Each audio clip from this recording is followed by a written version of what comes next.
Tango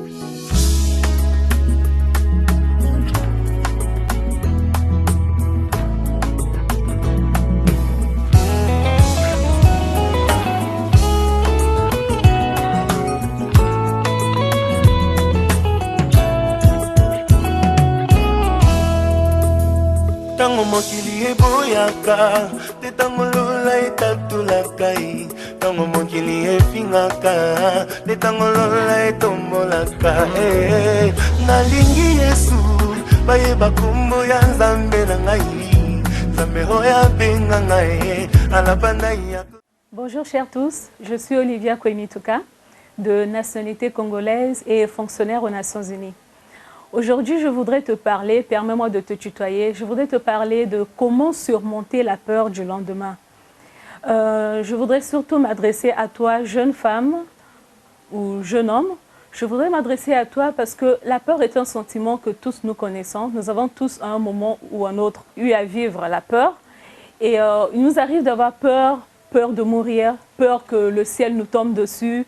Il nous arrive d'avoir peur de perdre les êtres chers. On connaît tous ce sentiment de peur-là. Mais seulement, je voudrais te dire que ton attitude dans ce genre de situation, ton attitude face à la peur va déterminer la fin de ta situation. Il est préférable d'espérer que d'avoir peur, parce que la peur nous garde dans la défaite, mais l'espérance, dans mon cas, j'ai espéré en Dieu, l'espérance nous donne de triompher de la situation. Donc, si comme moi, tu as eu à faire face à ce sentiment de peur-là, je voudrais te dire à toi qui m'écoutes, sache que ton attitude va déterminer la fin de l'histoire. C'est-à-dire que si tu espères t'en sortir, tu vas t'en sortir. Mais si tu restes dans la peur va te garder dans cet état de défaite. Ce qui s'est passé pour moi, j'ai compris cela surtout en 2008. En 2008, je travaillais dans une grande ambassade de la place et j'ai commencé à travailler très jeune. Très jeune, j'ai eu ce privilège d'expérimenter l'indépendance financière. Et donc, j'ai eu à côtoyer des grands cadres de la place, des ministres, des ambassadeurs, très jeunes. Et donc, ça se passait très bien pour moi quand je travaillais dans cette ambassade-là. J'occupais le poste de secrétaire de direction. Collaboration avec mes collègues, ça se passait très bien, bien que j'étais la plus jeune de l'équipe. Mais la collaboration se passait très bien. Je ne manquais jamais une occasion pour faire mes preuves, pour montrer que j'étais à la hauteur, toujours à la hauteur des tâches qu'on me confiait. Et j'aimais beaucoup mon travail. Et j'étais fière de moi. Je me disais que j'étais fière de moi de voir qu'à cet âge-là, j'avais déjà le privilège de côtoyer les cadres de la société. Il est arrivé que l'ambassadeur avec qui je travaillais était au terme de son mandat et il y avait un nouvel ambassadeur qui devait remplacer. Et quand ce dernier est arrivé, le travail aussi continuait tout à fait normal. Je continuais à jouir d'une bonne collaboration avec l'ambassadeur, que ce soit l'ambassadeur qui était mon chef ou les autres collègues. Ça se déroulait très bien. Jusqu'à un moment où il a décidé de faire la réforme du personnel. Et dans la réforme du personnel, il y avait des postes qui devaient être supprimés. Et mon poste était visé. Et quand j'ai appris que mon poste devait se terminer dans 3 mois, j'ai commencé à ressentir cette grande peur, comme toi aujourd'hui. La peur de demain. Je me disais, mais si aujourd'hui je perds mon travail, mais comment est-ce que je vais vivre?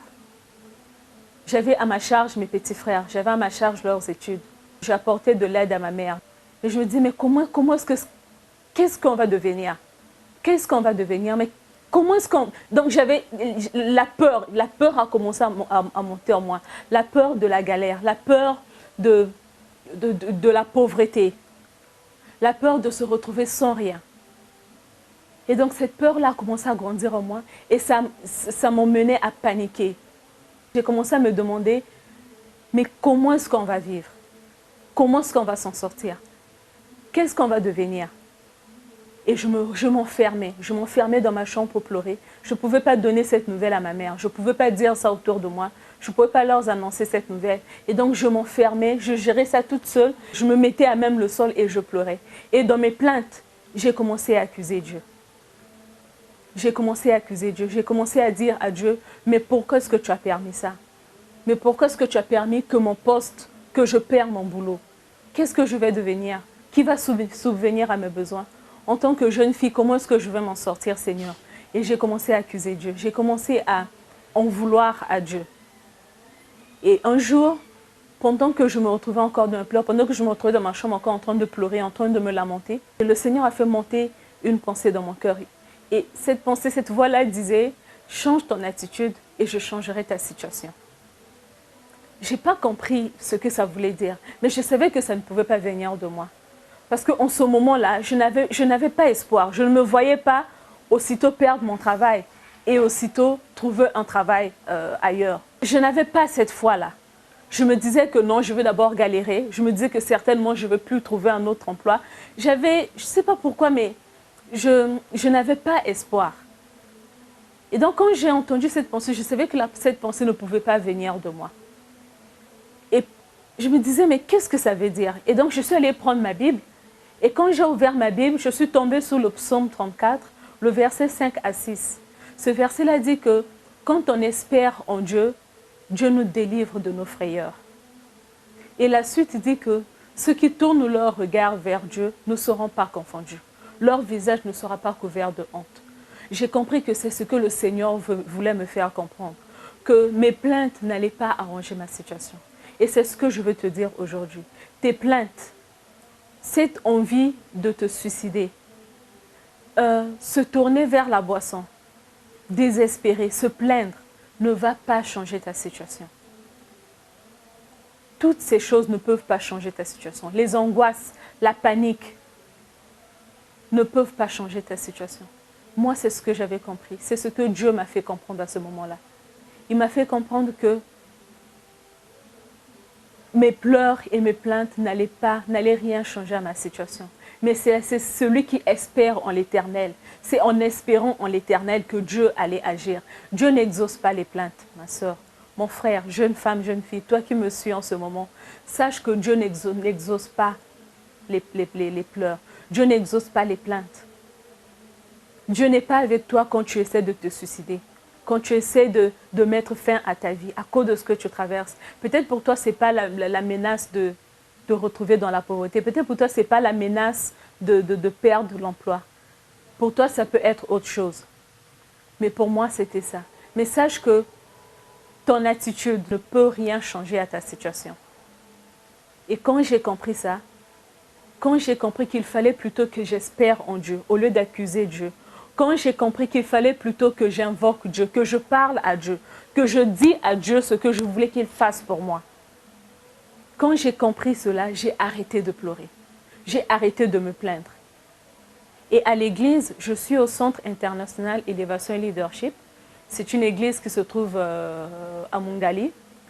On a formé un groupe avec d'autres personnes, d'autres frères et sœurs de l'église. On a formé un groupe où on a décidé de faire un programme de prière. C'est-à-dire un programme où on allait consulter Dieu, où on allait se tourner vers Dieu. Quand on a commencé à passer ces moments de prière, ces moments de parler à Dieu, de faire connaître nos besoins à Dieu, c'est là que j'ai commencé à voir ma situation changer. D'abord, j'ai changé ma façon de voir. J'avais compris que c'était Dieu qui pouvait régler mon problème. J'ai arrêté d'accuser Dieu. Et j'ai complètement changé. Au lieu de continuer à pleurer, j'ai arrêté de pleurer. Et j'ai commencé à croire que Dieu pouvait changer ma situation. Comme ce verset-là disait que Dieu nous délivre de nos frayeurs. J'étais environnée par mes frayeurs. Mes pensées étaient remplies de frayeurs. J'avais peur de ce que je pouvais devenir sans mon travail. J'ai commencé à espérer en Dieu. Et pendant ces moments de prière, l'homme de Dieu, notre pasteur principal, l'apôtre Ludovic Mabiala, était de passage au pays parce que pour des raisons professionnelles, il se retrouve à l'étranger. Mais pendant ces moments de prière, pendant ces moments que je traversais, il s'est retrouvé ici au pays en mission. Et pendant son séjour, il avait décidé de rencontrer des personnes, donc les gens de l'église qui voulaient le rencontrer. Je suis allée le rencontrer. Je lui ai donné de mes nouvelles. Pendant cette rencontre avec lui, je lui ai fait part de ma situation, de ce que je traversais au bureau. Et donc, quand il m'écoutait lui faire part de ça, il était surpris de moi. Mais il me disait, mais qu'est-ce que ça te fait de traverser ça? Et moi, je lui ai répondu, je lui ai dit que je crois que Dieu fera pour moi. Je crois que Dieu fera quelque chose pour moi. Et il était étonné de voir comment est-ce que j'avais grandi dans la foi. Parce qu'il savait il connaissait que la Olivia de avant, c'est celle-là qui était craintive. Il savait que pour moi, mon travail, c'était mon pilier. Et donc, m'entendre lui dire que j'allais perdre mon travail et lui dire ça, comme si, lui dire ça sans pleurer, sans peur. Il voyait qu'il n'y avait pas la peur en moi. Il était surpris de voir mon attitude, l'attitude que j'avais. Il m'a dit, mais comment est-ce que ça se fait que tu es rempli d'assurance? Toi qui es menacé, on te menace de licenciement. Comment ça se fait? Je lui ai dit que, apôtre, j'espère, je crois que Dieu fera quelque chose pour moi. Et à la fin de l'entretien, il a élevé sa voix juste pour rendre grâce à Dieu. Et pendant qu'il rendait grâce à Dieu, il a demandé au Seigneur d'intervenir en ma faveur. Et pendant qu'il priait, j'avais cette assurance. J'avais cette foi dans mon cœur. Vous voyez, c'est quand vous allez au restaurant et que vous passez une commande, vous croyez, vous avez cette assurance-là qu'en cuisine, on est en train de préparer votre commande et que vous allez être servi. Et moi, j'avais cette même assurance-là. Je croyais que j'allais être servi, que Dieu allait changer ma situation. Et donc, quand il a fini de prier, de rendre grâce à Dieu pour moi, nous nous sommes séparés. Et quelques jours après cette rencontre avec l'homme de Dieu, au bureau, l'ambassadeur me demande de faire une réservation de billets pour lui. Il me dit, n'appelle pas le comptoir, mais appelle le représentant de la compagnie lui-même. Dis-lui que c'est l'ambassadeur, c'est pour l'ambassadeur, et que même s'il y a des problèmes, ça je reprends ses propos, il dit que même s'il n'y a pas de place, pour moi, il doit me trouver une place parce que je dois voyager. Et donc, selon ses instructions, suivant ses instructions, j'appelle le représentant de la compagnie Ethiopian Airlines et je fais la réservation de billets. Et comme le représentant, lui, il était anglophone, parce que c'est un Éthiopien, il était anglophone, je me suis exprimée en anglais. Et à la fin de l'appel, quand je finis de faire la réservation, il me dit, mais mademoiselle, est-ce que ça vous intéresserait de travailler pour notre compagnie? Il me fait cette proposition, ne sachant pas que moi, que j'allais me faire licencier de mon poste. Mais il me fait cette proposition comme ça, normalement pour lui, bon, il me propose le poste comme ça. Mais pour moi, c'était l'exaucement à ma prière. Dieu venait de m'exaucer. Et donc, je lui ai dit, d'accord, merci pour la proposition, je vais réfléchir et revenir vers vous. Et quand je suis rentrée chez moi ce soir-là, j'ai prié, j'ai invoqué Dieu, j'ai parlé à Dieu, j'ai dit au Seigneur, est-ce que c'est ce que tu as prévu pour moi? Est-ce que c'est là où tu m'orientes? Mais j'avais la paix. J'avais la paix. Et pour moi, cette paix, c'était ma réponse. J'ai repris contact avec le représentant des Éthiopiens. Je lui ai donné une réponse positive. Et au lieu d'être licenciée au bout de 3 mois, c'est moi qui ai déposé ma lettre de démission. Ça, c'est ce que Dieu fait quand on espère en lui.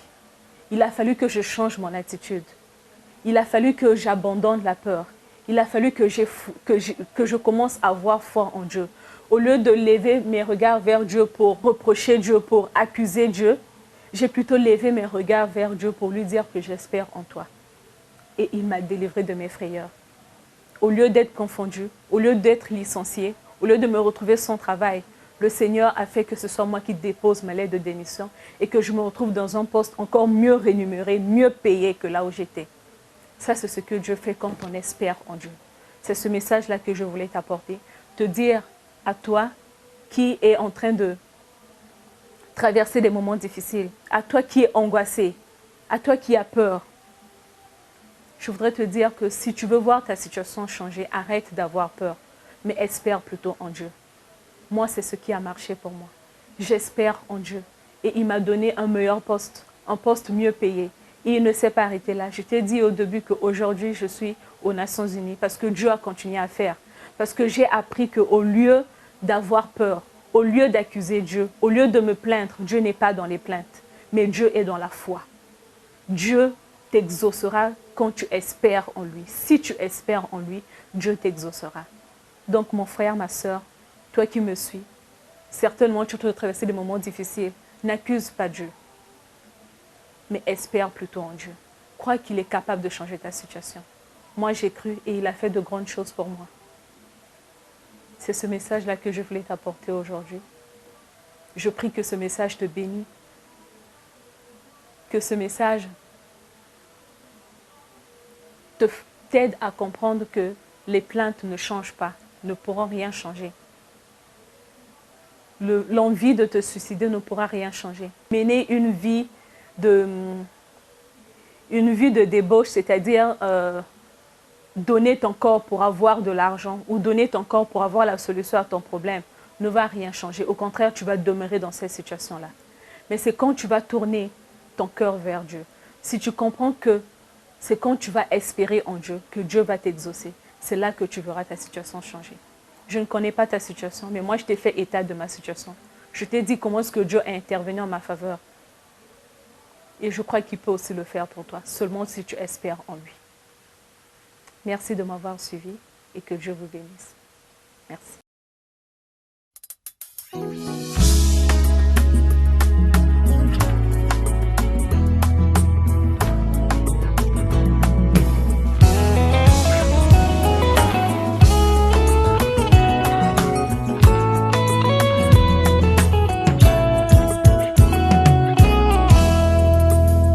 Tango mokili eboyaka, te tango lola etatulakai. Tango mokili efingaka, te tango lola etombolaka. Nalingi Yesu, bayeba kombo ya Nzambe na ngai. Nzambe oyo abenga ngai, alapanda ya